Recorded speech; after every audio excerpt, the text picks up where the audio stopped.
अब आप संघ पर हमलावर हो, इसके पहले मैं आपसे ये प्रश्न भी पूछ लूं, वो जो आपका एजेंडा था जातिगत जनगणना का, जो एक वक्त पर संघ के लिए बिल्कुल नामंजूर था, भाई संघ की सहमति के बगैर थोड़ी सरकार आगे बढ़ गई।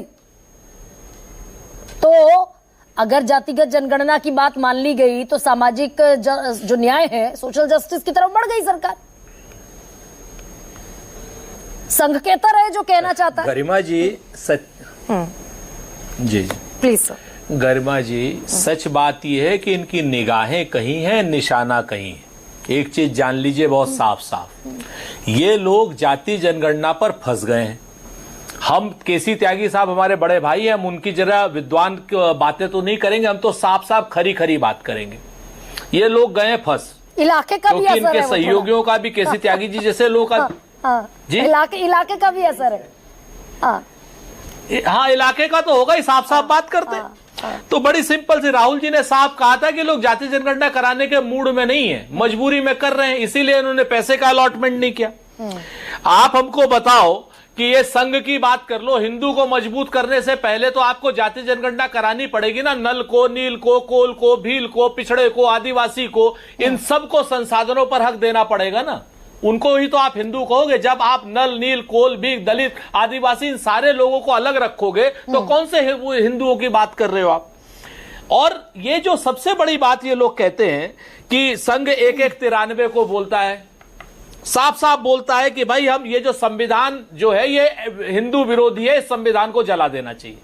अब राकेश भाई इसको मानेंगे नहीं, क्योंकि हमारे पास तो इसका प्रमाण है। और योगी जी कहते हैं बटोगे तो कटोगे।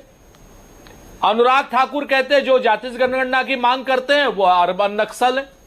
और आज की डेट में अचानक कहते हैं कि हिंदुओं सारे के सारे एक हो जाओ। सच बात यह है कि देश तो संविधान से चलेगा और इस देश के संविधान में सब लोगों को बराबरी का हक है।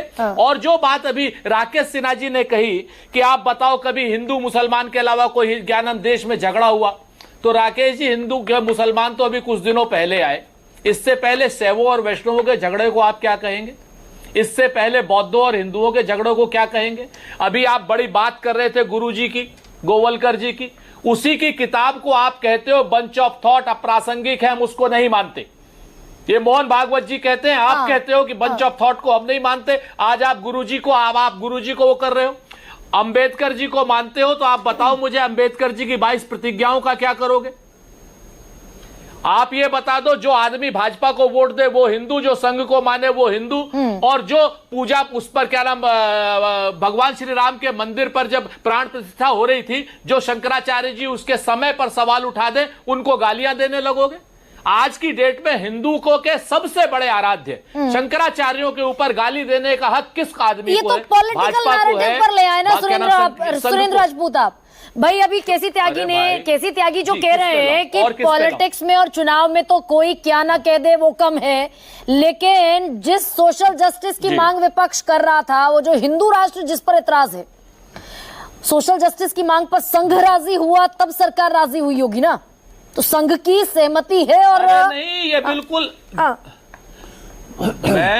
मैंने तो पहली लाइन कही। केसी त्यागी जी बड़े भाई हैं, इसलिए मैं उनसे ज्यादा कुछ नहीं कह सकता। आज की डेट में सामने वालों के पास हैं, कल जब हमारे पास आएंगे तब हम केसी त्यागी जी से पूछेंगे, क्योंकि इनका भी वहां ज्यादा दिन चल नहीं सकता जिस तरीके का नैरेटिव आ रहा है, क्योंकि इनकी निगाहें भाजपा वालों की कहीं हैं और निशाना कहीं है। ये लोग जाति जनगणना को खत्म करना चाहते हैं, ये लोग देश के संविधान को खत्म करना चाहते हैं।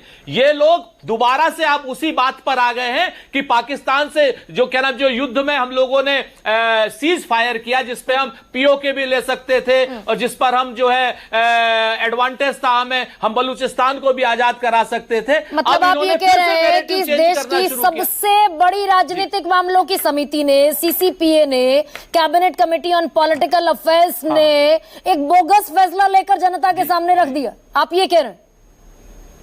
जी, मैं वो फैसला लेके जनता के सामने रखा, अब उससे पीछे हटने की साजिश रच रहे हैं लोग। ये संविधान को बदलने की फिर साजिश रच रहे हैं। अभी कह रहे हैं, राकेश सिन्हा जी ने बड़ी गंभीर बात कही। इन्होंने कहा नक्सल जगहों पर किसी संघ के कार्यालय पर या किसी आदमी पर हमला नहीं होता। तो क्या राकेश सिन्हा जी नक्सलियों से आपकी मिली भगत है?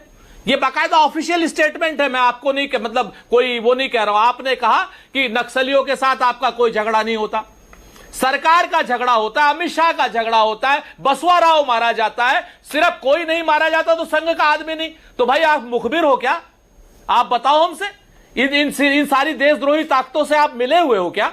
आज की डेट में यही प्रश्न है हमारा कि ये लोग ना संविधान को मानते हैं, ना देश के सुरक्षा बलों को मानते हैं। ये लोग सिर्फ और सिर्फ उन लोगों को मानते हैं जो इनकी हां में हां मिलाए। शंकराचार्य जी तक को गाली देते। तो हमारा तो एक ही बात कहनी है ना गरिमा जी इनसे कि भैया मान जाओ, आप संविधान को नहीं बदल पाओगे। 240 ही हैं आपके, 400 आपको जनता ने नहीं दिए। नहीं मान गए भाई, अगर सुरेंद्र राजपूत इस पर विपक्ष को खुश होना चाहिए।